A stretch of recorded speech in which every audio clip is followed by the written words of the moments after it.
Thank you so much. Good morning everyone. Good morning. कैसे आप सभी लोग?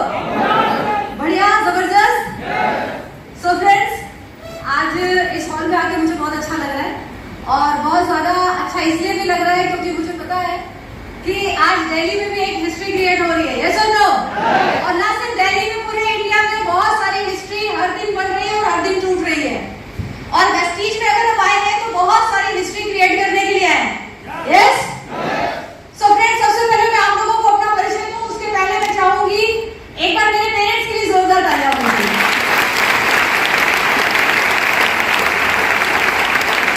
क्योंकि आज मैं जो भी हूँ अपने पेरेंट्स की वजह से हूँ.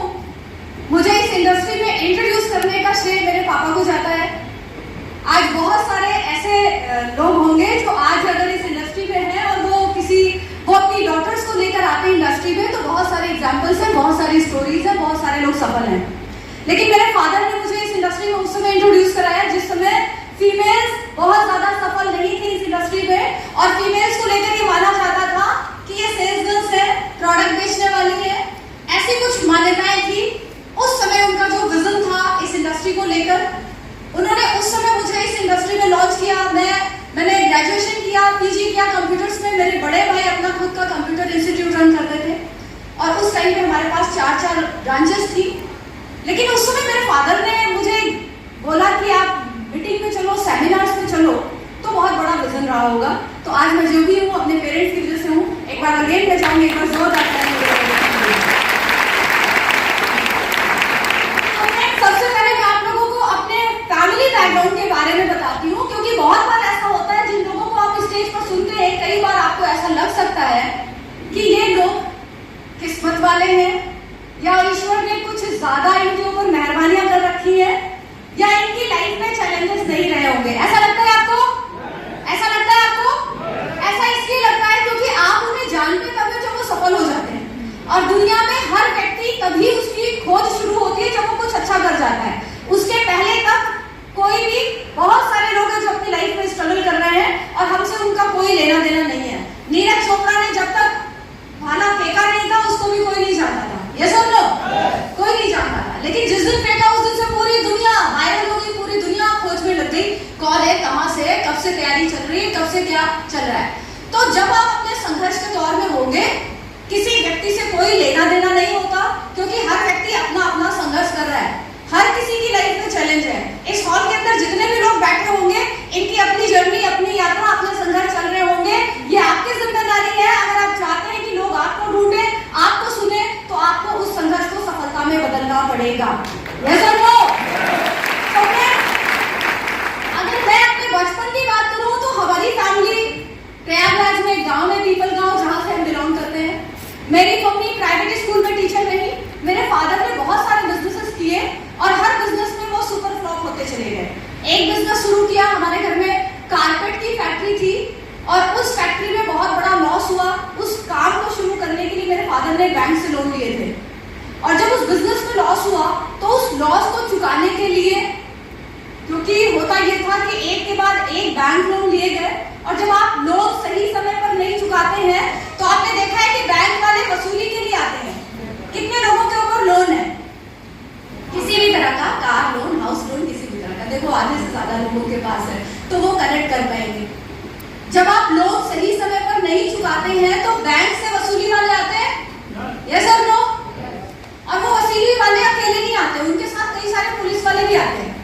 और गाँव में कुछ ऐसा सीन होता है, अगर किसी के घर, गाँव में जीप जब एंटर करती है और उसमें कुछ पुलिस वाले भी होते हैं, तो पूरा गांव उस जीप के पीछे हो जाता है, ये देखने के लिए कि वो जीप किसके घर रुकने वाली है. ये सर नो? तो पूरे गांव में कुछ और लोग भी रहे होंगे जिन्होंने नहीं चुकाया होगा. वो सब तरफ से होते होते होते जब मेरे घर के बाहर आते थे, हम लोग काफी छोटे थे, तो मैं देखती थी हमारे घर के बाहर एक बहुत बड़ा मेला लग जाता था. पूरा गाँव, लगभग गाँव के बहुत सारे खाली इंसान, जो बेरोजगार इंसान थे, वो हमारे घर के दरवाजे के बाहर होते थे. कई बार मेरे पापा घर में होते थे, लेकिन मेरी मम्मी उन बैंक वालों से, पुलिस वालों से झूठ बोलती थी कि पापा घर पे नहीं है, क्योंकि उन्हें डर था कहीं वो अपने साथ बैठा के ना ले जाए, क्योंकि अगर बंदा मिल जाता था तो वो गाड़ी में बैठा के लेके चले जाते थे, तो बदनामी और ज्यादा। और मैं देखती थी कि उस पूरी भीड़ के साथ मेरी मम्मी अकेले बातचीत करती थी, जबकि मेरे पापा 5 भाई हैं, 5 भाइयों का परिवार, और हमारे परिवार में हम सभी लोग एक जगह पे रहते हैं, तो मान के चले 70-80 लोगों का परिवार अभी हो चुका है। लेकिन मेरी मम्मी सारे लोगों से अकेले बात करती थी, बात करके उनको विदा किया। उसके बाद में हुआ कि लोन कहाँ से चुकाएंगे, क्योंकि अगर नहीं चुकाया तो ये सिलसिला जारी रहेगा और बहुत बदनामी होगी। और गांव में अगर आप रहते हैं तो गांव के लोगों को अपनी इज्जत से बहुत प्यार होता है, अपने सम्मान से बहुत प्यार होता है, यस और नो? सो डिसीजन ये लिया गया, मेरे पेरेंट्स ने सोचा कि ऐसा करते हैं, इस अपमान से बचने के लिए करते क्या, रिश्तेदारों से उधार लेके लोन चुकाते हैं, बैंक वाले आने बंद हो जाएंगे, गाड़ियां आनी बंद हो जाएंगी। यही किया गया। मौसी, बुआ, मामा, मुझे लगता है सबसे मिला के कुछ पैसे लिए गए और बैंक का लोन चुका दिया गया। बैंक का लोन तो चुका दिया गया, बैंक वाले आने बंद हो गए, लेकिन बैंक वाले साल में एक बार आते थे। साल में मार्च के आसपास, मुझे लगता है मार्च में या मार्च के बाद। अच्छा, मुझे गर्मी की छुट्टियों से बड़ा फोबिया था और मैं समझ नहीं पाई मुझे गर्मी, मार्च, ये सारे मंथ पसंद क्यों नहीं है। तो मुझे याद आया वो बचपन में वो बड़ा जो एक डरावना सा माहौल देखा था कई साल से, उसकी वजह से मुझे इन महीनों से थोड़ी दिक्कत होती थी। तो बैंक वाले जो आने बंद हो गए हैं, लेकिन हमारे जो रिलेटिव्स थे ये हमें हर जगह मिल जाते थे, ये हर जगह दिख जाते थे। और ये जहां भी हमें देखते थे, बोलते थे घर जाना, मम्मी को बोलना कि पैसे दे दे, पापा को बोलना पैसे दे दे, तो हमें मैसेंजर की तरह से ये बोला जाता था। तो वो लोग हर जगह, हर फेस्टिवल में, किसी फंक्शन में, फैमिली फंक्शन में दिखते थे। और हो सकता है यही वजह नहीं हो कि मेरी मम्मी कभी भी फैमिली फंक्शन में ज्यादा नहीं जाती थी। हालांकि ये एक वजह हो सकती है, लेकिन दूसरी बड़ी वजह ये थी क्योंकि उनके पास बिल्कुल टाइम नहीं था। वो सुबह 4 बजे उठती थी, सारे बच्चों का लंच पैक तैयार करना, सबको स्कूल लेकर जाना, वो स्कूल में पढ़ाया करती थी, सारे बच्चों का लंच पैक करके स्कूल पहुंचना, वहां पर पढ़ाना, स्कूल खत्म होने के बाद सारा स्टाफ घर वापस आता था सिवाय मेरी मम्मी के। वो स्कूल में स्टे करती थी, वहां पर बच्चों को कोचिंग पढ़ाती थी, कोचिंग पढ़ाने के बाद वो घर आती थी। उनके घर आने के पहले बहुत सारे स्टूडेंट्स मेरे घर पे आ जाते थे जिनको वो फिर से ट्यूशन पढ़ाती थी। वो अपना लंच 7 बजे करती थी, वो सुबह ब्रेकफास्ट करती थी, 7 बजे के आसपास आप उसे लंच बोले या डिनर बोले, ये उनका डेली का रूटीन था, ये उनका सालों का रूटीन रहा। और इसीलिए कहते हैं कि दुनिया में सबसे बड़ा योद्धा जो है वो माँ है। यस, दुनिया में सबसे बड़ा योद्धा माँ है। और मैंने ये चीज बहुत नजदीक से देखी कि, और हम उस स्कूल में पढ़ते थे जहां पर मेरी मम्मी टीचर थी, तो वहां पे टीचर्स के बच्चों का, अगर आपका बच्चा, आपकी मदर टीचर है और आप उसी स्कूल में पढ़ते हैं तो आपकी फीस नहीं लगेगी। ये बात आपको पता है, सारे लोगों को पता है। दिल्ली में भी ऐसा ही होता है, ऐसे ही होता है। तो हमारे यहाँ पर हम उस स्कूल में पढ़ते थे जहां पर हमें फीस नहीं लगती थी, क्योंकि मम्मी वहां पर टीचर थी। जब मम्मी घर आती थी, उनके आने के पहले बहुत सारे बच्चे घर पे आ जाया करते थे। मैं 7th क्लास में थी, पढ़ने में अच्छी थी। मुझे लगा कि मम्मी के आने के पहले चलो इन बच्चों को लेकर मैं बैठती हूँ, मैं कुछ पढ़ाती हूँ। मैंने वहां से पढ़ाना शुरू किया। धीरे धीरे मेरी पढ़ाई उन बच्चों के गार्जियंस को समझ में आने लगी। तो उन गार्जियंस ने मेरी मम्मी को बोला कि मैम अगर आपको आने में लेट होता है कोई दिक्कत नहीं है, आपकी बेटी अच्छा पढ़ाती है, अगर वो भी पढ़ाएगी तो हमें दिक्कत नहीं है। और फिर वहां से मेरे करियर की शुरुआत हुई। When I was in 7th, और मैं 7th क्लास के बच्चों को पढ़ाती थी। अपनी 7th क्लास के बच्चों को मैंने पढ़ाना शुरू किया और वहां से पढ़ाने का कार्यक्रम शुरू हुआ। और मुझे मेरे पापा ने बोला था कि तुम्हें बड़े होकर टीचर बनना है, क्योंकि टीचिंग जॉब सबसे अच्छी जॉब होती है लड़कियों के लिए। मुझे यही पता था कॉलेज तक कि लड़की के लिए सबसे अच्छी जॉब कौन सी होती है, टीचिंग जॉब, क्योंकि बहुत सम्मान मिलता है, पैसे मिले ना मिले सम्मान बहुत मिलता है। तो मुझे यही पता था कि मुझे बड़े होकर टीचर बनना है। और पढ़ने पढ़ाने का, क्योंकि पूरे घर में माहौल था, मम्मी भी टीचर थी, घर में बच्चे आ ही रहते, मैं उनको पढ़ा ही रही थी, तो मुझे भी लगा कि मुझे भी आगे यही करना है और यही बनना है। फैमिली लाइफ हमारी बहुत स्ट्रगलफुल रही। घर हमारा कुछ ऐसा था, जो गांव में मकान होते हैं कच्चे मकान, बारिश होती थी घर के अंदर पानी, रात भर मेरी मम्मी पानी भर भर के बाहर डालती थी। पूरा गांव हमारा जलमग्न हो जाता था। बारिश के समय आप घर से बाहर नहीं निकल सकते और मुझे बचपन से बारिश कभी नहीं पसंद थी। लेकिन जब मैं सेलिब्रिटीज के इंटरव्यूज पढ़ती थी तो मैं देखती थी उनका जो फेवरेट सीजन होता है वो बारिश होती है। मैं कहती थी बारिश तो किसी को पसंद हो ही नहीं सकती, कीचड़ है, पानी है, हर तरफ कितनी असुविधाएं हैं, आप बाहर नहीं निकल सकते, घर के अंदर पानी, किसी को कैसे बारिश पसंद हो सकती है। लेकिन अब मुझे ये समझ में आता है कि अगर आप एक अच्छे घर में रहते हैं, अच्छी गाड़ी में चलते हैं और आप बहुत पैसे वाले हैं, तो हर अमीर व्यक्ति का फेवरेट सीजन कौन सा होता है? और हर गरीब व्यक्ति का सबसे खराब पसंद का सीजन कौन सा होगा? अगर कभी कोई व्यक्ति कहे मुझे बारिश नहीं पसंद है, तो आप एक बार रिलेट कर सकते हैं, मे भी उसकी फाइनेंशियल कंडीशन अच्छी। और अगर कोई व्यक्ति कहता है मुझे बारिश बहुत पसंद है, तो मे भी अब वो अपने उस संघर्ष की दुनिया से बाहर निकल चुका है। तो मुझे बहुत बात समझ में आई कि बारिश मुझे उस समय इसलिए नहीं पसंद थी क्योंकि बारिश के मैंने साइड इफेक्ट्स देखे थे। लेकिन आज मुझे बारिश बहुत पसंद है और मुझे बहुत मानसून का तो पूरी दुनिया को इंतजार रहता है। यस और नो? अभी पसंद है, अभी अच्छा लगता है, लेकिन तब नहीं अच्छा लगता है। सो फ्रेंड्स, इस तरह से एक स्ट्रगलफुल लाइफ देखी और बचपन से एक ड्रीम बना कि पैसा कमाना है, ज्यादा कमाना है, जल्दी कमाना है, क्योंकि पैसे कमाने से लाइफ की 80-90% तक की जो समस्याएं हैं वो सॉल्व हो जाती हैं। यस? और बाकी 10% समस्याएं जीवन में रहनी चाहिए। अगर आप जीवित हैं, पृथ्वी पर है, तो जीवन में कुछ ना कुछ जो चैलेंज है, संघर्ष है, वो रहने भी चाहिए। तो पैसा काफी हद तक आपके जीवन की बहुत सारी समस्याओं को दूर कर सकता है। बहुत अर्ली एज में काम शुरू किया, एक ऐसा जीवन देखा जो कि कर्ज से भरा हुआ था, और मुझे बचपन से एक बात लगती थी कि दुनिया का सबसे सुखी इंसान वो होता है जिसके ऊपर कोई कर्ज नहीं होता। दुनिया का सबसे सुखी इंसान कौन है? जिसके ऊपर कोई कर्ज नहीं है। अगर आपके ऊपर कोई कर्ज नहीं है तो मुझे लगता था वो आदमी कम खाता होगा लेकिन चैन से सोता होगा और उसकी लाइफ बड़ी अच्छी चलती होगी। क्योंकि अगर आपको कुछ ऐसे लोग आने जाने में, रास्ते में कहीं दिखने लगे जिन लोगों से आपने उधार लिया है, पैसे लिए हैं, तो आपको कैसा लगता है? उन लोगों के सामने जाने में अच्छा लगता है? उन्हें फेस करना अच्छा लगता है? नहीं लगता। वो एक जो धर्म संकट वाली स्थिति है, उस स्थिति से बचे रहने के लिए ये बड़ा अच्छा है कि आप एक ऐसी लाइफ जिए जो डेट फुल हो, जहां पर कोई कर्ज, लोन जैसी स्थिति ना हो। लेकिन बचपन से ऐसी स्थिति मैंने देखी, कॉम्प्रोमाइज्ड लाइफ रही, जीवन में कॉम्प्रोमाइज डेली करना था, और जब कर रहे थे तब ये नहीं पता था कि इसे कॉम्प्रोमाइज्ड लाइफ कहते हैं। ये अभी पता चलता है कि वो जो लाइफ थी वो कॉम्प्रोमाइज्ड वाली लाइफ थी, क्योंकि ज्यादातर लोग जिस जीवन के आदी हो जाते हैं वो उसे ही अपना जीवन समझ लेते हैं। अगल बगल वाले सारे लोग वैसे ही जी रहे हैं तो हमें उस जीवन में कोई भी चीज अलग से या कोई भी चीज बुरी नहीं लगती है। सब लोग, अगर सारे आपके रिलेटिव्स ऑटो में ही ट्रैवल करते हैं और आप भी ऑटो में ट्रैवल करते हैं, तो इसमें कुछ बुरी बात है? कोई बुरी बात? कोई बुरी बात नहीं। हमें लगता है लाइफ इसी को कहते हैं, यही तो लाइफ है। अगर आप भी 40-50 लाख रुपए कमाते हैं और आपके सारे परिवार के लोग इतना ही कमाते हैं या आपसे कम कमाते हैं, तो आपको लगेगा आप तो सबसे ज्यादा अमीर हैं। अगर हर कोई व्यक्ति, आपके आसपास का रिलेटिव्स, आपके पड़ोसी कच्चे मकान में ही रहते हैं, तो आपको लगेगा यही तो लाइफ है, सभी लोग तो कच्चे मकान में रहते हैं। यस और नो? तो जब हम कॉम्प्रोमाइज लाइफ जी रहे थे, उस समय हमें ये नहीं पता था कि हमें इस लाइफ से बाहर भी निकलना है, क्योंकि उस लाइफ को जीने की आदत पड़ गई थी और उसमें कुछ बुरा नहीं लगता था। लगता था सब सही है और सारे लोग तो ऐसे ही जी रहे हैं, क्योंकि हमारे आसपास के जितने भी लोग थे वो ऐसी ही जिंदगी जिया करते थे। हमारे रिलेटिव्स भी कभी एयरपोर्ट नहीं जाते थे और हम भी कभी एयरपोर्ट में ट्रैवल, हमारे रिलेटिव्स भी सारे ऑटो में चलते थे और हम भी ऑटो में ही चलते थे, तो कुछ भी बुरा नहीं था। सबकी लाइफ एक जैसी लग रही थी और सब कुछ ठीक लग रहा था।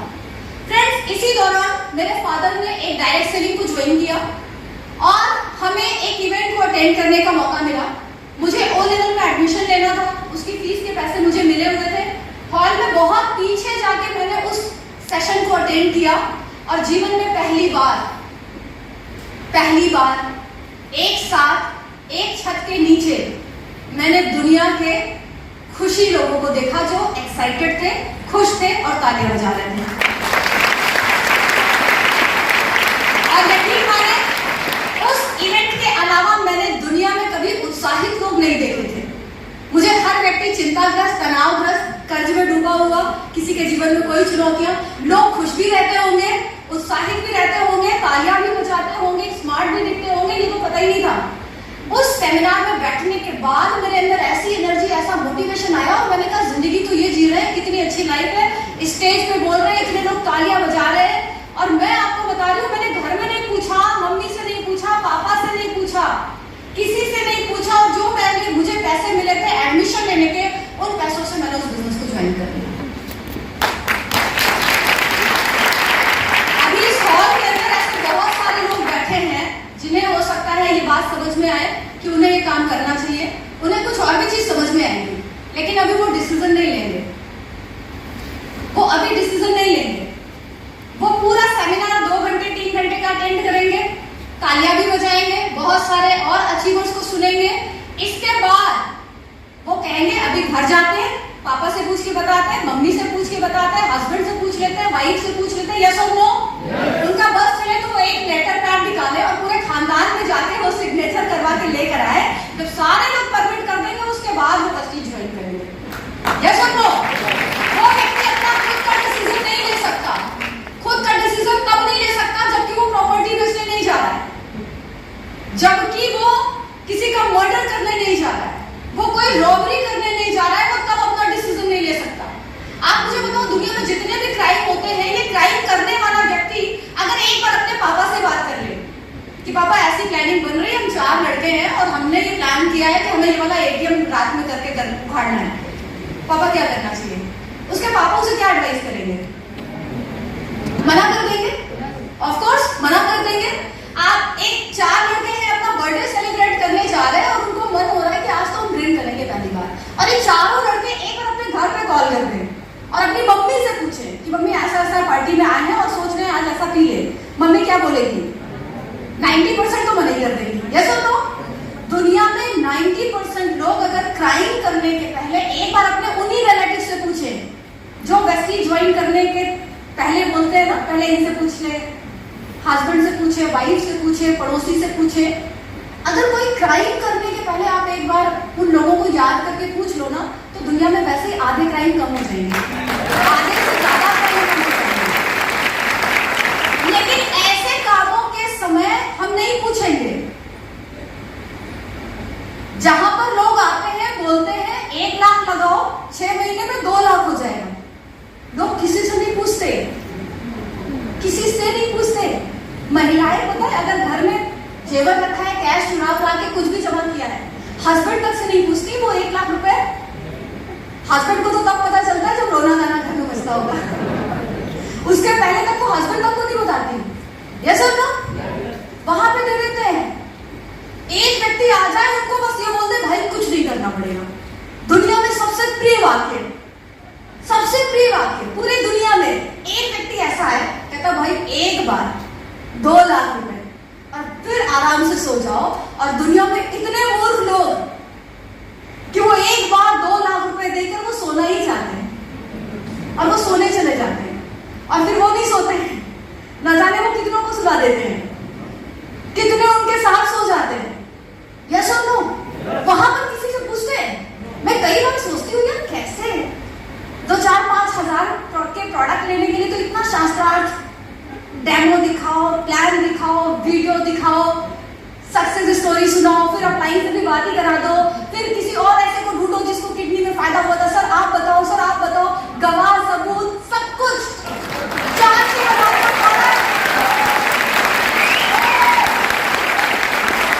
सिर्फ 4-6 हजार के प्रोडक्ट के लिए कस्में गंगा जल तक उठाने को तैयार रहते हैं, खिलावा गंगा जल भी उठा लेते हैं।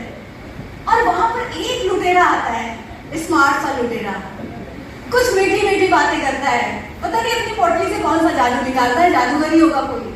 और ऐसा जादू कि 7 वचनों में बंधी हुई पत्नी भी उस दिन अपने सारे वचनों को भूलकर उस व्यक्ति पर भरोसा करती है जिस व्यक्ति को वो जानती तक नहीं। उस पर इतना भरोसा, भूल गई कि एक बार पति से भी पूछना था, पति भी भूल गया कि एक बार घर में भी पूछना था, लुटा दिया, दे दिया और खुद नहीं लुटा। अभी तो वो इतना एक्साइटेड है, बिना कुछ किए मिलना है, 2-4 के पास और जाएगा, उनसे भी गंगा जल उठवाएगा। बताना मत, एक बार, और उसके बाद जीवन भर का आराम। कैसे लोग बताते हैं और कैसे लोग जुड़ जाते हैं, और फिर ऐसे ही व्यक्ति के पास जब हम जाते हैं, हम जैसे शरीफ लोग, ईमानदार लोग, लोगों का भला करने की नीयत रखने वाले लोग, लोगों को स्वास्थ्य देने की बात करने वाले लोग, तो आप जानते हैं शुरू से लेके 1 घंटे तक तो उसकी जली कटी सुननी पड़ती है, जली कटी। और एक नहीं सुनाता सर, पूरा खानदान। अब पता चला चाय पानी हो रहा है, उधर से उसका लड़का गुजरा, कौन है ये लोग, अरे कंपनी वाले हैं, उसकी अलग सुनो, बेटी आ गई उसकी अलग सुनो, अंदर से दादाजी निकले उनकी भी सुनो, कि यार किसी बात ने वो चला गया, उसका अता पता तक नहीं मालूम, और जो ईमानदार पहुंचे उनको सारा खानदान सुना रहा है। और हमारी शराफत भी देखो, सब मुस्कुरा के सुनते हैं, सब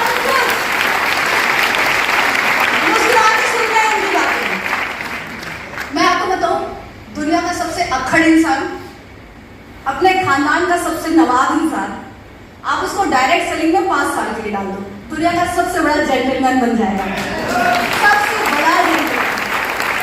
आप उसको कुछ भी बोलो, वो हमेशा मुस्कुरा के ही जवाब देगा, वो हमेशा yes ma'am, yes sir, okay ma'am ही बोलेगा, यस और नो। तो इस इंडस्ट्री की देन है कि ये इंडस्ट्री दुनिया में सबसे अधिक जेंटलमैन पैदा करती है। सो फ्रेंड्स, आई इंडस्ट्री में खुश लोग मिले, उत्साहित लोग मिले, अच्छा लगने लगा, और मैं तो क्रांतिकारी बन गई। मुझे लगता है अपने किसी पूर्व जन्म में मैं एक बार तो क्रांतिकारी जरूर थी, और किसी जन्म में संत भी थी, क्योंकि जब मैं सुबह उठती हूँ तो मेरा जो मेंटल स्टेटस रहता है ना, वो बड़ा ग्रेटिट्यूड वाला, बहुत शांत, सब कुछ अच्छा। लेकिन जैसे जैसे सूर्य उदय होता है और धीरे धीरे सूर्य की गर्मी बढ़ती है, मैं क्रांतिकारी बन जाती हूँ, और जब सूर्यास्त होता है तो मैं फिर अपने पूर्व जन्म के किसी संत वाले रोल में चली जाती हूँ। तो इस बिजनेस में आने के बाद मैं इतनी सुपर एक्साइटेड हो गई, मैंने कहा अब तो पूरी दुनिया, मैं दुनिया को बताऊंगी कि इससे अच्छा नेक काम कोई नहीं है। ये बिजनेस है जो हमें जरूर करना है। ये बिजनेस इसलिए है क्योंकि ये हमें गुलामी से छुड़ाएगा, वो गुलामी जो आर्थिक गुलामी से हम सारे लोग ग्रसित हैं, ये उससे बाहर निकालेगा। मैं सुपर एक्साइटेड। अब मुझे लगा इससे अच्छा तो कोई बिजनेस नहीं है। मैं जिसके पास जाऊंगी वो व्यक्ति क्या कहा, सुरभि अभी तक कहाँ थी तुम आज आई, चलो आज आई तो आज से शुरू। अब मैं लोगों से मिलने लगी, लेकिन मेरे पास लोग कितने, मेरी एक फ्रेंड, मेरी एक मौसी, एक बुआ, 2 मामा। और सबसे पहला अटैक कहाँ पे होता है, क्योंकि और कोई लिस्ट नहीं थी मेरे पास। जब फ्रेंड को बताया, उसने कहा नहीं यार ये सब बिजनेस थोड़े करना है, पढ़ाई करनी है, पढ़ाई करेंगे, ये बनेंगे, सीए बनना है। तो वहां से बिल्कुल ना हो गया। मामा के पास पहुंचे, मामी ने तो थोड़ा सा सपोर्ट किया, मामा आए, उन्होंने कहा अच्छी बात है, मामा आएंगे तब बताना। फिर मामा आए, फोल्डर खुला, प्लान, प्रोडक्ट, नोनी, फ्लेक्स ऑयल, एलोवेरा, सब नींद तक पहुंची थी बात। आयुष अंत तो आया ही नहीं था। मेरे मामा ने कहा पढ़ने में अच्छी हो, पढ़ाई लिखाई करो, ये सारे काम कंपनियां भाग जाती हैं, अपनी बदनामी कराओगी, मम्मी पापा की बदनामी कराओगी। यहां तो बता दिया है, किसी और को मत बताना। खत्म बात, शुरू होने से पहले ही खत्म।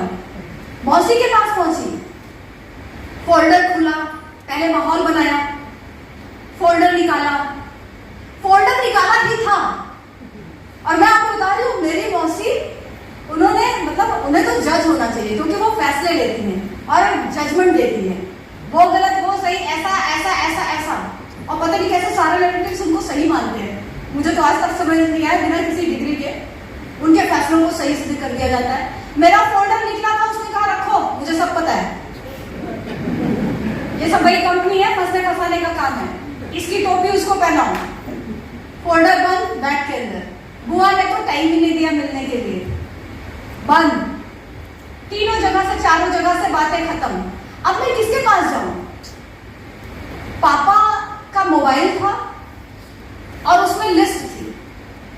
मैंने पापा का मोबाइल, जब पापा इधर उधर जाते थे, उनका मोबाइल लिया, सारे नंबर जल्दी जल्दी नोट करने शुरू। और मैं जितनों के पास फोन करती थी कि मैं उनकी बेटी बोल रही हूँ, और पहली कसम नहीं खिलाती थी कि मेरे पापा को मत बताना कि मैंने आपको फोन किया है। क्योंकि मुझे लगता था अगर उसने ये बोला कि आपकी बेटी ने मुझे फोन किया था, इस तरह का बिजनेस बता रही थी, तो पापा मेरे ऊपर कहीं गुस्सा ना करे। क्योंकि उन्होंने मुझे बिजनेस में इंट्रोड्यूस जरूर किया, लेकिन वो ये चाहते थे कि मैं अपने इंस्टीट्यूट में बैठूं और लोग लाइन लगा के मेरे पास आए और सबको मैं बोलूंगी वेस्टीज ज्वाइन करो, सब ज्वाइन होते चले जाएंगे। वो ऐसा सोचते थे। वो कहते थे तुम्हें किसी के घर जाने की जरूरत नहीं है, तुम अपने इंस्टीट्यूट में बैठोगी, लोग आएंगे और तुम्हारे साथ ज्वाइन करेंगे। तुम फोन से मोटिवेट करो, तुम लोगों को बुलाकर वहीं पे ट्रेंड करो, और तुम्हें कहीं जाना है ना, ये तुम्हारे दो भाई हैं, तुम्हें जहां भी जाना है ये दोनों तुम्हें लेकर जाएंगे। तो मैंने कुछ दिन पापा की बातें फॉलो करी। मैं इंस्टीट्यूट में ही बैठ जाती थी, मैं लोगों को फोन करके बुलाती थी, लोग नहीं आते थे। 10 दिन बैठी रही, कोई नहीं आया। अपने भाई को जिस दिन बोला कि आज यहाँ मीटिंग में चलना है, उसने बोला मेरे पास टाइम नहीं है। दूसरे वाले को बोला आज वहां चलना है, उसने कहा मेरे पास टाइम नहीं है। तो जिस दिन मैं अपने भाइयों को बोलती थी चलने के लिए, उस दिन मेरे घर में महाभारत होती थी। इतना युद्ध, इतना झगड़ा होता था, रोना धोना होता था। अब रोने धोने के बाद मैं किसी को जाके मोटिवेट करूंगी, किसी को ये कहूंगी कि भैया तेरी आर्थिक आजादी आएगी, मेरी अपनी हालत खराब।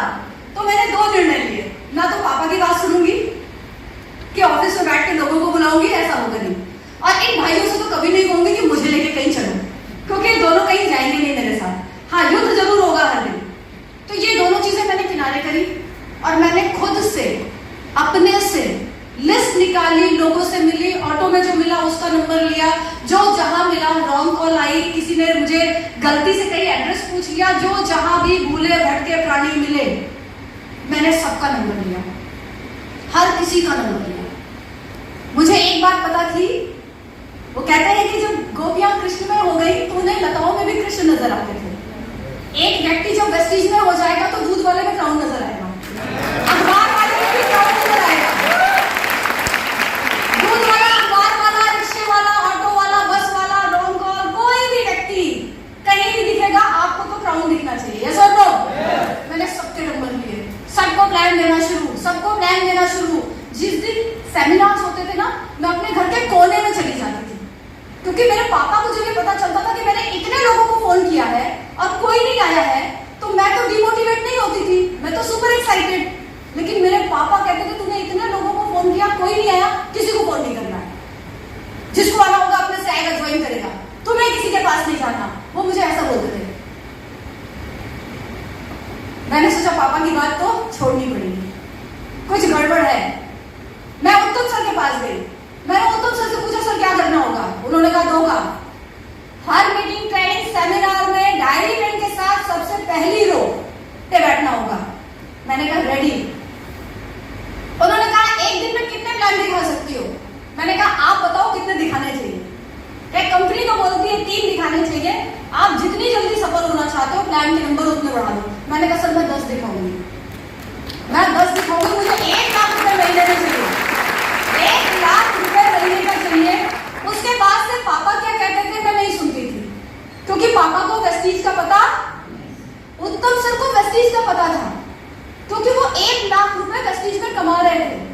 तो वहां पे जो धर्म संकट की स्थिति थी कि पापा की बात मानूं या उत्तम सर की बात मानूं, तो मैंने ये डिसीजन लिया, पापा को वेस्टीज के बारे में नहीं पता, बाकी सारी जगहों पे पापा की बात चलेगी, लेकिन वेस्टीज में कामयाब होना है तो अपलाइन की बात माननी पड़ेगी। यस और नो? अगर अपलाइन कहता है कि 3 लाख, अपलाइन ने बोला डेमो किट खरीदो, खरीद लेंगे। अपलाइन ने कहा जून के महीने में कोट पहन लो, पहन लेंगे, क्या दिक्कत है? आपका रिलेटिव थोड़े बोलेगा। यस और नो?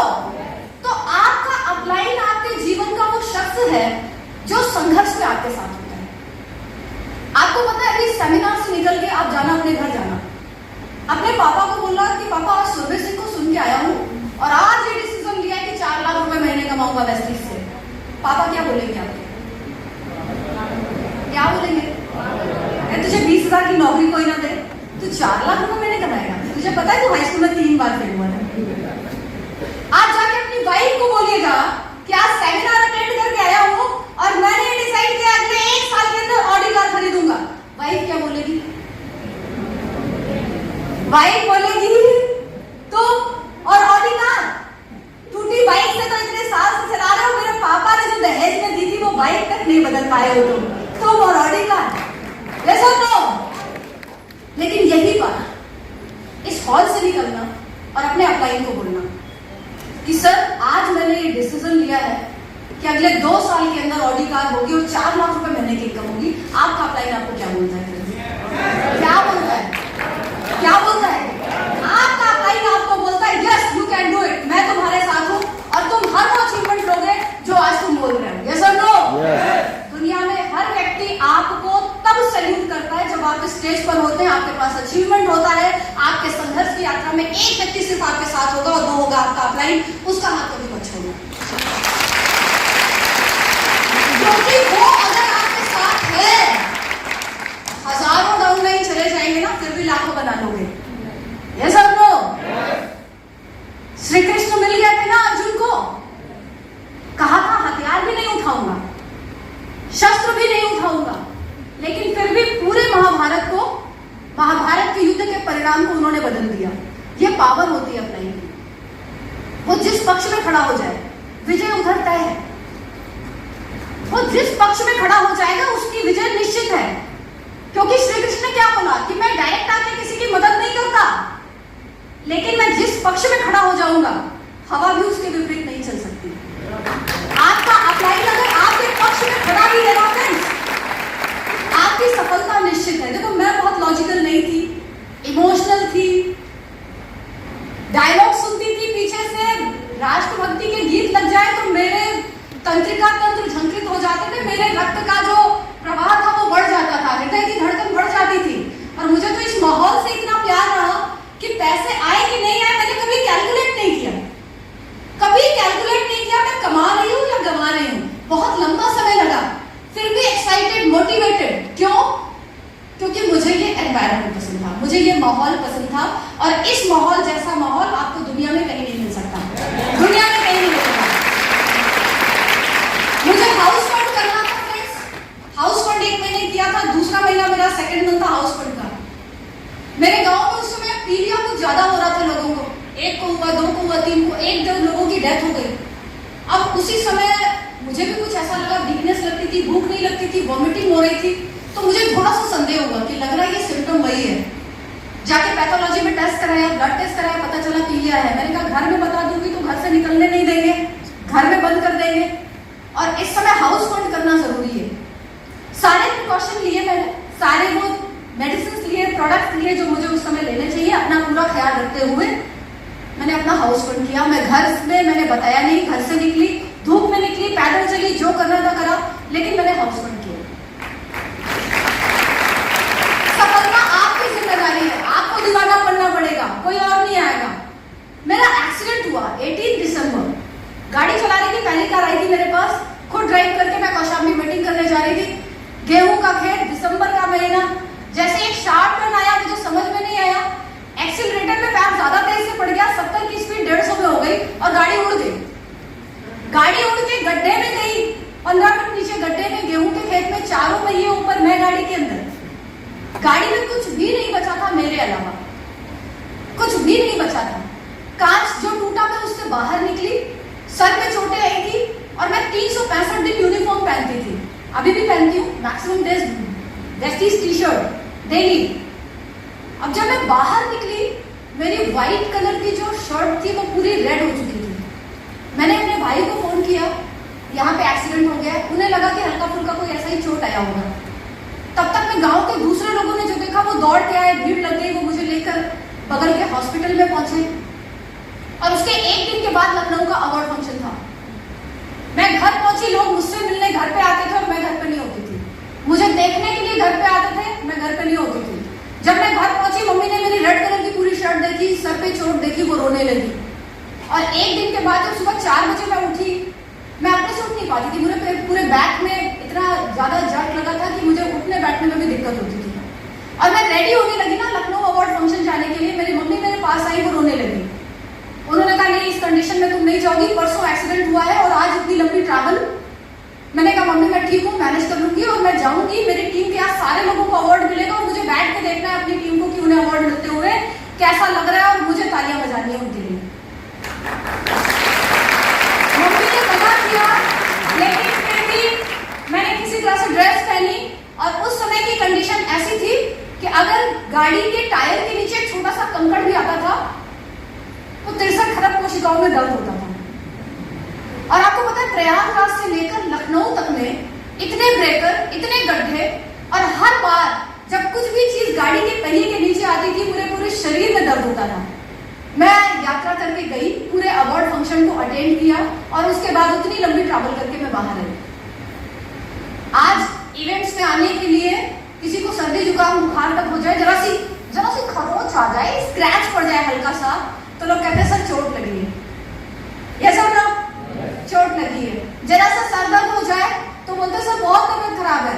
हल्की सी जुकाम भी हो जाए तो लोग घर में बैठ जाते हैं। सर नो, अरुणिमा सिन्हा एक पैर चला गया था ना, जब वो स्वस्थ थी, खिलाड़ी थी, उसने कभी जीवन में नहीं सोचा था कि उसे माउंट एवरेस्ट पता करनी है।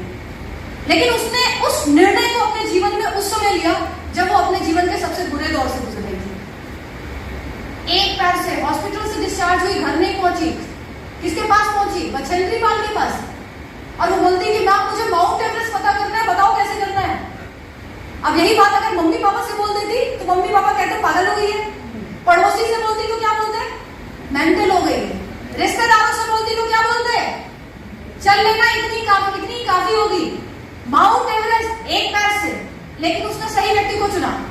वो पड़ोसन के पास नहीं गई, वो पेरेंट्स के पास नहीं गई, वो रिलेटिव्स के पास नहीं गई, वो बछेंद्री पाल के पास गई जो कि खुद एक विनर थी, एक चैंपियन थी। वो उस व्यक्ति के पास गई जिन्होंने माउंट एवरेस्ट को कभी फतेह किया था। और एक चैंपियन क्या जवाब देता है? उसने कहा अपने मन में तो तुम पहले ही जीत चुकी हो, अब तो दुनिया के लिए जीतना बाकी है। ये सब लो, ये बात सिर्फ एक चैंपियन कर सकता है जिसने अपनी लाइफ में जो ये जानता है कि उसके मन में इस समय क्या चल रहा है। बछेंद्री पाल के अलावा कोई नहीं समझ सकता था कि अरुणिमा सिन्हा के मन में उस समय क्या चल रहा है, वो क्या फील कर रही है। तो ये सिचुएशन हर किसी के जीवन में आएगी और आपको ये निर्णय लेना होगा। हर दिन अपनी परीक्षा का दिन होगा, हर दिन। आज ही घर का गैस सिलेंडर भी खत्म होगा और आज ही एक होम मीटिंग करने भी जाना। पत्नी भी सर पे सवार होगी और डाउनलाइन का भी 4 बार फोन आ रहा होगा, अग्नि परीक्षा है या नहीं। बच्चा बीमार होगा और आज ही सेमिनार भी होगा। पैसे भी नहीं होंगे गाड़ी में फ्यूल डलाने के और आज ही जाके सबसे बड़ी सेल क्लोज करनी होगी। ये सब कुछ चलेगा, रोज चलेगा। ईश्वर इतनी परीक्षाएं लेगा, इतनी परीक्षाएं लेगा, इतनी परीक्षाएं लेगा। वो चाहता है कि कमजोर हट जाएं, किनारे निकल जाएं, सिर्फ मजबूत बचे, क्योंकि स्टेज पर उन्हीं को लाना है जो मजबूत होंगे। सबके लिए ये स्टेज सबके लिए नहीं है। यहां तक आने की यात्रा में हजारों शहीद हो जाएंगे, विलुप्त हो जाएंगे डायनासोर्स की तरह। फास्ट एड बने, ब्रोंज डायरेक्टर बने, सिल्वर बने, बड़ी बड़ी बातें यहीं से, इसी मंच से वीडियो बनेगा, वायरल होंगे, फोटो खींचे जाएंगे और उसके अगले 6 महीने में वो डायनासोर बन जाएंगे। आप ढूंढते रहोगे, वो दिखेंगे नहीं। यस और नो? ये सब कुछ इस बिजनेस में होगा। इसी बिजनेस की यात्रा में मुझे चिकन पॉक्स निकल आए थे गर्मी में। जब मैं ठीक हुई ना, मेरी मम्मी ने कहा इतने सारे निशान है तुम्हारे चेहरे पे, दाग धब्बे, 1 महीने तक तो घर से नहीं निकलोगी। और मैंने उसी दिन से निकलना शुरू किया। मम्मी ने कहा ऐसा चला नहीं कि लोग क्या कहेंगे। मैंने कहा मुझे लोगों की परवाह नहीं है। मेरा बिजनेस, मेरी मीटिंग में 1 हफ्ते घर में रही, यही मेरे लिए बर्दाश्त के बाहर था। इतना ही रुक पाना बर्दाश्त के बाहर था, अब नहीं रुकूंगी। ब्रेसेस दांतों में लगे थे, तब भी मैंने जाके मीटिंग कर ली। काम किए बिना, प्लान दिए बिना अगर आपको नींद आ रही है तो आप जुनूनी नहीं है। और दुनिया में सफल वो होगा जो व्यक्ति अपने काम को लेकर पैशनेट है। एक व्यक्ति बहुत नॉलेज रखता है, बहुत नॉलेजेबल है, बहुत ज्ञानी है, वो उस व्यक्ति से कभी नहीं जीत सकता जिसके पास ज्ञान कम होगा लेकिन वो अपने काम को लेकर उत्साहित है, पैशनेट है। ये काम जुनून, जो लोग जुनूनी होंगे ना, वो यहाँ पे कामयाब हो जाएंगे। है जुनूनी? क्रांतिकारियों की जरूरत है इस बिजनेस को। इस बिजनेस में क्रांतिकारी बनना पड़ेगा। और क्रांतिकारी व्यक्ति जो होता है ना, वो दिमाग नहीं लगाता। शहीद भगत सिंह ने अगर दिमाग लगाया होता तो 23 साल की उम्र में फांसी पे चढ़ते क्या? अगर दिमाग लगाते तो क्या होता? अरे यार पूरा जीवन पड़ा है, शादी वादी करेंगे, अच्छे से फैमिली लेंगे, जब इतनों को फर्क नहीं पड़ता अंग्रेजों की गुलामी से तो मुझे फर्क क्यों पड़े? लॉजिकल माइंड ऐसा बोलता। लेकिन वो तो क्रांतिकारी थे। वो तो क्या थे, दिमाग कहाँ लगाया, दिमाग लगाया क्या? दिमाग वाला व्यक्ति हर चीज में दिमाग लगाएगा। आप उससे बोलोगे कि बेटा टाई पहन, वो टाई लेके जरूर आएगा, लेकिन वो झाड़ियों के पीछे जाके टाई पहनेगा, और जैसे ही टाई का काम खत्म होगा वो फिर से उतार के उसे पॉकेट में डाल के निकलेगा। लेकिन जो व्यक्ति जुनूनी होता है ना, क्रांतिकारी होता है, उसे फर्क नहीं पड़ता। आप उसे गर्मी में कोट पहना दो, जाड़े में कहो कि बेटा तुझे कॉटन पहनना है और बिना स्वेटर के निकलना है, कुछ भी कहो वो सब करता है। जब वो जुनूनी हो जाता है तो वो दिमाग लगाना बंद कर देता है। अब वो दिमाग हटा देता है, और जहां से दिमाग हट जाता है वहां दिल लग जाता है, और जहां दिल लग जाता है वहां सफलता निश्चित हो जाती है। हमारे शरीर में सबसे ऊंचा स्थान मस्तिष्क का है, यस, लेकिन ऐसा कभी नहीं कहते कि ईश्वर मस्तिष्क में रहते हैं। ईश्वर कहाँ रहते हैं? दिल में रहते हैं। लेकिन वो दिल में क्यों रहते हैं, वो मस्तिष्क में क्यों नहीं रहते? उन्हें तो मस्तिष्क में रहना चाहिए, सबसे पावरफुल ब्रेन होता है, सारे डिसीजन लेता है और सबसे ऊंची जगह पर बैठा है। लेकिन ऐसा कभी नहीं कहते ना कि ईश्वर मस्तिष्क में रहता है। ईश्वर कहाँ रहता है? जहां दिल लगाना है वहां दिमाग मत लगाइए। वेस्टीज को अपना दिल देना पड़ेगा। वेस्टीज के प्रोडक्ट की तुलना मार्केट के प्रोडक्ट से ना करो। वेस्टीज कंपनी की तुलना, इसके प्लान की तुलना, इसके मैनेजमेंट की तुलना बाहर की कंपनियों से नहीं करोगे, कामयाब हो जाओगे। और जितने गणितज्ञ होते हैं, एक एक प्रोडक्ट, एक एक प्राइस की तुलना करते हैं। मैंने इतने सारे गणितज्ञ, मैंने कहा इतना दिमाग इसके पास है, ये तो मुझसे जल्दी कामयाब हो जाएगा। एक तो मेरी टीम में एक बंदे को प्लान देने जाना था, वो सोनार था, सोना वोना तोलता था। अब उसने स्पाइरुलिना का कैप्सूल खोल दिया, अब उसने इतना सा पाउडर निकाला और पता नहीं छोटे छोटे तराजू लेके थे उसमें तोला, और फिर मुझसे पूछता है इसमें ये वाला मिनरल कितना है, ये वाला मिनरल कितना है, ये वाला मिनरल कितना है। मैंने कहा भाई इसका से तो कभी नहीं सोचा, ये मुझे भी नहीं पता। लेकिन मैंने उत्तम से तो बोला सर बड़ा इंटेलिजेंट दिमाग है सर, अगर ये आ गया ना बिजनेस में, ये आंधी तूफान ला देगा। सर ने कहा ऐसा क्या हुआ? मैंने कहा सर उसने छोटे छोटे तराजू में कैप्सूल खोला और फिर ऐसे किया, फिर ऐसे किया। सर ने कहा वो कुछ नहीं करेगा जिंदगी में, वो जहां है वहां करेगा। 6 साल पहले की बात बता रही हूँ, आज भी उसी हाल में। जब कोई कंपनी वाला प्लान लेके जाता है ना, पता नहीं कैसे उसके पास इतना दिमाग है, वो सबका पोस्टमार्टम करता है, हर प्लान का पोस्टमार्टम करता है। और पोस्टमार्टम करने के बाद वो कहता है देखो ये सही नहीं, ये सही नहीं, ये सही नहीं। और इतना पोस्टमार्टम तो कोई नहीं कर सकता, मतलब मैं तो जीवन में कभी नहीं कर सकती। तो मैंने सर को बताया कि सर ऐसा भी एक साइंटिस्ट, एक नासा का वैज्ञानिक यहाँ पे है, इसको नासा भेजिए।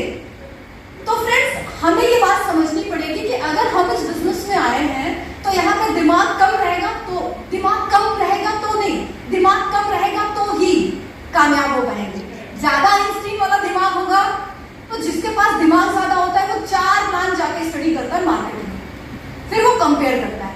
मुझे कुछ ऐसे लोग मिले, कहते हैं सुरभि जी आज आप बता रहे हो, मुझे तो 2004 में वाली सर ने प्लान दिया था। वाली सर ने 2004 में दिल्ली के ऑफिस में बैठ के मैंने प्लान दिया है। आपको पता है मुझे बड़े बड़े लीडर फॉलो करते हैं। मैंने कहा सर फिर आपने क्या डिसीजन लिया? कहा फिर क्या, मैंने ये सवाल पूछा, वो जवाब नहीं दे पाया, मैंने उनसे ये पूछा, जवाब नहीं दे पाया। मैंने कहा सर जो जवाब नहीं दे पाए वो तो आज 10-15 लाख रुपए कमा रहे हैं, आप कितना कमा रहे हो? तो मैंने उसकी टूटी बाइक देखी, फिर उसका बोलिया देखा, उसके जूते देखे, उसकी वॉच देखी और उसका घर भी देखा। मैंने कहा बस यही बात है, जितने नासा के वैज्ञानिक बन जाते हैं उनकी परिस्थिति हमेशा ऐसी रहती है। और एक बात कही जाती है कि गणितज्ञ होके मूर्ख रहने से अच्छा है, गणितज्ञ होके गरीब होने से अच्छा है मूर्ख बन के करोड़पति बना सकता है।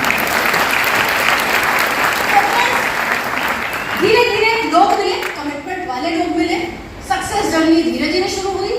पहली विदेश यात्रा मुझे मिली, मैंने कहा मेरे पापा तो मुझे कभी जाने नहीं देंगे, मैं तो पासपोर्ट तक नहीं बनवाऊंगी। मेरे भाई ने कहा नहीं ये बहुत बड़ा अचीवमेंट है, पासपोर्ट बनवाओ, मैं पापा से बात करूंगा। अब उन्होंने जो भी बात करी हो, समझाया हो, पापा ने कहा जा। और जिस दिन मुझे जाना था, मुझे लग रहा था मैं वापस लौट के आऊंगी कि नहीं आऊंगी, इतना डर, एरोप्लेन में कैसे बैठूंगी, बहुत सारी चीजें, पापा को सुबह से अच्छी अच्छी चीजें बना के खिला रही हूँ, मेरा मन नहीं कर रहा है जाने का, कैसे जाऊँ? मुझे लग रहा है कि मैं दुनिया में कभी वापस लौट के घर में आऊंगी नहीं।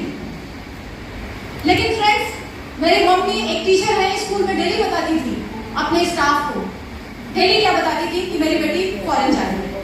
उस समय तक मेरे खानदान में कोई लड़के तक ने पासपोर्ट तक नहीं बनाया, पूरे खानदान में। और मैं बहुत सारे foreign trip, Indonesia, scuba diving करी वहां पर। अब स्कूबा डाइविंग भी जब हम कर रहे हैं, ऊपर वो कुछ इंडिकेशन देता है ना, सारा कुछ गाइड करके बताता है जो इंस्ट्रक्टर होता है। अब उसने क्या समझाया, पहली बार था, मुझे ज्यादा कुछ समझ में नहीं आता था। मैं ये देखती थी भीड़ क्या कर रही है, जो भीड़ करती थी मैं भी वही करती थी। अब उसने सब बाल बांध दिया, पानी के नीचे लेकर गया। पानी के नीचे मैं गई, सीढ़ियों से नीचे गई तो वहां पे मैंने देखा मेरा गॉगल ढीला हो गया, पानी आंखों में बहुत ज्यादा आ रहा है। अब सबको तो मछलियां दिख रही है लेकिन मुझे कुछ नहीं दिख रहा है क्योंकि पानी भरा है। अब मैं ऊपर जाने लगी। जब मैं ऊपर जा रही हूँ ना तो वो उसे लगा कि मैं डर रही हूँ, उसने मेरा पैर पकड़ के नीचे खींचा। अब मुझे डर लग रहा है, दिख नहीं रहा है, मैं फिर कुछ पकड़ के ऊपर आ रही हूँ, वो फिर मुझे नीचे खींच रहा है और सारे इंस्ट्रक्शंस मैं भूल गई कि मुझे दिखाना ये था, ये सब मैं भूल गई अंदर जाके पानी के अंदर। अब जब तीसरी बार मैं ऊपर आने लगी, उसने मेरे पैर पकड़ के नीचे खींचे, मैंने पूरी ताकत लगा के उसके कंधे पे लात मारी जोर से। वो पानी के नीचे, मैं पानी के बाहर। मैं पानी के बाहर आई, धीरे धीरे देखा वो भी बाहर आया। उसने बोला अरे सर ये डर रही है, ये कर नहीं पा रही। मैंने कहा भाई मैं डर नहीं रही हूँ, मेरी आंखों में पानी जा रहा है, मेरा गॉगल ठीक करो पहले। उसने ठीक किया। अब उसके बाद जब मैं पानी के अंदर गई तो मैंने वो सब कुछ देखा जो पानी के अंदर, मछलियां, रंग बिरंगी मछलियां, बहुत सारा कुछ, जल परियों वाली कहानी सुनी थी। और उस दिन इतना अच्छा लग रहा था, इतना अच्छा लग रहा था। जब मैं स्कूबा डाइविंग कर रही थी तो मुझे वो मौसी याद आई जिसने कहा था कि फोल्डर खुलने नहीं दिया था, उन्होंने फोल्डर तक नहीं खुलने दिया। वो मुझे मेरे पापा याद आए, बदनामी कराओगे घर की, वो मुझे सारे लोग याद आए। और मैंने कहा ईश्वर थैंक यू सो मच कि मैंने इनमें से किसी की बात नहीं मानी और आज मैं यहाँ हूँ।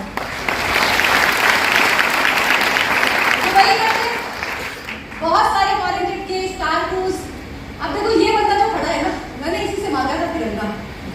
बड़ा प्राउड फील होता है, मुझे बड़ा अच्छा लगता है। देशभक्ति वाले रंग बड़े अच्छे लगते हैं। नेपाल जब गई थी पहली बार, सीएसएस बहुत सारे करने जाती हूँ लेकिन नेपाल का सीएसएस मेरे लिए हमेशा बहुत स्पेशल है, बहुत close to my heart. Because जब मैं वहां जाती हूँ ना तो मुझे कहते हैं सुरभि सिंह फ्रॉम इंडिया, और जब मैं सुरभि सिंह फ्रॉम इंडिया सुनती हूँ ना तो मुझे लगता है मुझे कोई गोल्ड मेडल पहनाया जा रहा है और मैं कहीं ओलंपिक्स में हूँ। तो यहाँ पर जब मैंने उनसे झंडा लिया ना, मैंने कहा भाई एक फोटो बस क्लिक कराऊंगी। मैं वो वाली बंदा यही खड़ा है, इसे डर है कि कहीं मैं लेके चली ना जाऊं। कई सारे फॉरेन ट्रिप। और मेरी पहली कार, मेरे घर में कार थी सेकेंड हैंड कार जो कभी चलती नहीं थी। हम जब उस गाड़ी में बैठ के कहीं जाते थे ना तो भगवान से मंत्रोच्चारण चलता था कि भगवान बंद ना हो, बंद ना हो। अब गए, पहुंच गए, अंदर गए, मीटिंग हुई, प्लान किया, बाहर निकले तो फिर भगवान से यही मनाती थी कि ये लोग हमें सी ऑफ कर लेना है। लेकिन ऐसा होता नहीं है इंडियन फैमिलीज में, लोग आते हैं दरवाजे तक छोड़ने के लिए। भाई अब हम गाड़ी में बैठ गए, गाड़ी स्टार्ट कर रही, स्टार्ट नहीं हो रही, स्टार्ट कर रही, स्टार्ट नहीं हो रही है। फिर स्टार्ट किया, क्या हुआ मैम? मैंने कहा सर पता नहीं कुछ टेक्निकल फॉल्ट हो रहा है, समझ नहीं पा रही हूँ क्या है। क्या फिर? मैंने कहा मुझे लगता है धक्का लगाना पड़ेगा। तो वो धक्का लगाता था। अब जैसे ही गाड़ी स्टार्ट हुई ना तो आप पीछे, आप रुक नहीं सकते, आपको बहुत स्पीड में लेके गाड़ी भागना होता था। अब मैं गाड़ी लेके भागी, मैं उसे थैंक यू तक नहीं बोल पाई नीचे कि भाई गाड़ी चल गई, थैंक यू सो मच। और ऐसा रोज होता था। एक बार तो मेरे इंस्टीट्यूट के बाहर जब मैंने गाड़ी मोड़ी तो वो गाड़ी जब बेड़ा हो गई ना पूरे रोड में, वो तब बंद हुई, एकदम एग्जैक्ट कैसे टाइम पे बंद हुई। गाड़ी ऐसे आके वो रोड है और उसमें बेड़ा बेड़ा बंद हो गई। इधर के लोग इधर, उधर के लोग उधर, पूरा जैम लगने लगा। 2-4 बाइक्स उतर के आए और उन्होंने कांच मेरा, मैं तो गाड़ी लॉक करके बैठी थी। अब जैसे ही वो आया कि गाड़ी बीच रास्ते में क्यों लगा रखी है, हटाओ यहाँ से। फिर मैंने धीरे से थोड़ा सा शीशा नीचे किया, मैंने कहा भैया कुछ टेक्निकल फॉल्ट आ गई, स्टार्ट नहीं हो रही है, क्या करना पड़ेगा? मैंने कहा धक्का लगाना पड़ेगा। तो उसने 2-4 को और इकट्ठा किया और सबने धक्का लगाया, मैं गाड़ी लेके निकली। मिर्जापुर में एक सेफ्टी करने पहुंची थी, 10 किलोमीटर पहले गाड़ी खराब। सबने कहा यहाँ तो बनेगी नहीं, आज संडे है, कोई नहीं मिलेगा। और गाड़ी जहाँ बंद हुई थी वहीं पे एक मैकेनिक का घर था, उसने बनाया। वापस लौटते समय मेरे भाई ने मुझे बोला 8-10 हज़ार रुपए लगा देंगे, गाड़ी नहीं हो जाएगी। मैंने कहा 8-10 हज़ार रुपए नहीं, कुछ नहीं लगाऊंगी इसमें, अब नई गाड़ी ही लेना और नई गाड़ी लूंगी। और मेरी पहली कार टाटा बोल 7,14,000। और ये भी कार लेने में बैंक वालों ने इतने चक्कर लगाए, इतने चक्कर लगवाए, इतने चक्कर लगवाए। मुझे तो लगा सपना है कार, मुझे कहाँ कार मिलेगी। इसी समय मेरे नेटवर्क का, मैं स्टार डायरेक्टर थी और मेरा एक नेटवर्क डिस्टर्ब हो गया। वीकली मीटिंग हम करते थे, मेरे सारे नेटवर्क के लोग एक जगह आते थे। एक डिस्टर्ब हुआ, उसने दूसरे को डिस्टर्ब किया, तीसरे को डिस्टर्ब किया। हर दिन सुबह उठती थी टीम का बंदा फोन करके बोलता मैम वो भी गया, मैम वो भी गया, वो भी विकेट डाउन, वो भी विकेट डाउन। डेली यही सुनती थी, सुबह दिन भर यही चलता था। एक एक घर में जा जाके उन्होंने लोगों को भड़काया। अब उस समय तक मेरा लोन सैंक्शन नहीं हुआ था। अब उस समय 2 डिसीजन लेने थे कि अच्छा वो लोन नहीं हुआ है, टीम बैठ रही है, सारी टीमें लगातार टूटती जा रही है,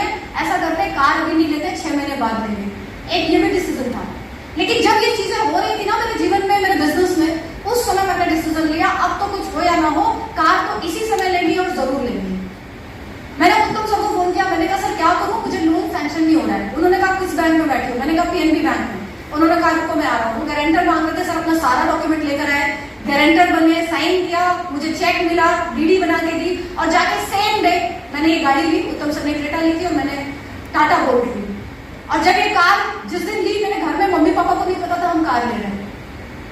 घर पे आए, भाई ने कई बार हॉर्न दबाया, पापा अंदर, मम्मी घर में किचन में काम कर रही है। कई बार जब हॉर्न बजा, मम्मी पापा बाहर निकल गए, देखा एक तरफ भाई मेरे बैठे गाड़ी चला रहे हैं, दूसरी तरफ मैं बैठी थी, किसकी गाड़ी लेकर आए हो, इतना हॉर्न बजा रहे हो। तो मेरे भाई ने कहा हमारी गाड़ी है, और हम गाड़ी से बाहर निकले। मम्मी को बोला था पूजा की थाली लाओ, पूजा करो। और मेरी मम्मी की आंखों की जो चमक थी, जो खुशी थी, मेरी मम्मी अभी तो 3-4 साल से वो स्कूल नहीं जाती है, लेकिन जब वो स्कूल जाया करती थी, मैं डेली उनको अलग अलग गाड़ियों में स्कूल छोड़ने जाती थी। कभी ऑडी में, कभी सियाज में, कभी i20 में, कभी अर्बन क्रूजर में। क्यों? जब मैं उनको छोड़ती थी तो मुझे बहुत अच्छा लगता था। और जब उनके कॉलेज के स्टूडेंट्स या उनका स्टाफ पूछता था ना, मैम कौन है जो लड़की आपको छोड़ के गई, वो बहुत प्राउड से कहती थी शी इज माय डॉटर। और ये जीवन में हर किसी आ सकता है। मेरी दूसरी कार, गौरव सर ने ली तीसरी कार, चौथी कार, पांचवी कार, और आज मेरे घर के बाहर ये सीन रहता है। उस टूटी हुई कार से लेकर यहां तक का सफर आज वेस्टीज की वजह से संभव हो पाया। आज मेरी मम्मी को सब्जी लेने में जाना होता है तो वो ड्राइवर को लेती है, ऑडी में बैठती है और जाके सब्जी लेकर आती है। आप भी ऐसा चाहते हैं? आपके घर के बाहर ऐसा नजारा आप भी चाहते हैं? तो आप बिल्कुल राइट प्लेटफॉर्म पे हैं, बिल्कुल सही प्लेटफॉर्म पे हैं। और यहाँ से आपको खुद पे काम करना है, किसी और पे नहीं। किसी और को नहीं बदलना है, सिर्फ खुद को बदलना है। बहुत सारी पहचान वेस्टीज ने दी, आज बहुत सारे लोग जानते हैं, पहचानते हैं। बहुत सारा सम्मान मुझे वेस्टीज से मिला। लीडिंग लेडीज बुक जब ये पब्लिश हुई, मेरे पास दिल्ली से फोन कॉल आया कि मैम आपको आना है। मैंने उन्हें मना कर दिया, क्योंकि मैं एक दिन के अंदर ना 8 से 10 मीटिंग करती थी, प्लान करती थी, 15 से 20 हज़ार का प्रोडक्ट निकालती थी। मैंने कहा दिल्ली एक दिन जाना, एक दिन रुकना, तीसरे दिन आना, 70-80 हज़ार के टर्नओवर का मेरा नुकसान हो जाएगा। मैंने उनको मना कर दिया। 2-3 दिन बीत गए, फिर मैंने अपने भाई को बताई ये बात। मैंने कहा दिल्ली से फोन आया था, ऐसी कोई मैगजीन बन रही है और वो लोग कह रहे थे दिल्ली आओ। मेरे भाई ने कहा पागल हो, चलना है। एक दिन के अंदर उन्होंने तैयारी बनाई और एक दिन के अंदर वो लेके मुझे दिल्ली आ गए। और यहाँ पर कोई कैलाश कॉलोनी होगी जहाँ पर ये शूट हुआ था, लीडिंग लेडीज। वेस्टीज में मेरा फर्स्ट पे आउट था 827 रुपए, हाईएस्ट पे आउट एक महीने में जो लिया है वो है 4 लाख रुपीज। और अभी तक वेस्टीज से 2,59,34,862 रुपए 3 प्रॉपर्टीज प्रयागराज में बनाई। आप यहाँ पे देख सकते हैं, ये पहली सुरभि, गरीब सुरभि, वेस्टीज से पहले वाली। और वेस्टीज के बाद जो वेस्टीज ने मुझे बनाया वो आप देख सकते हैं आपके सामने है।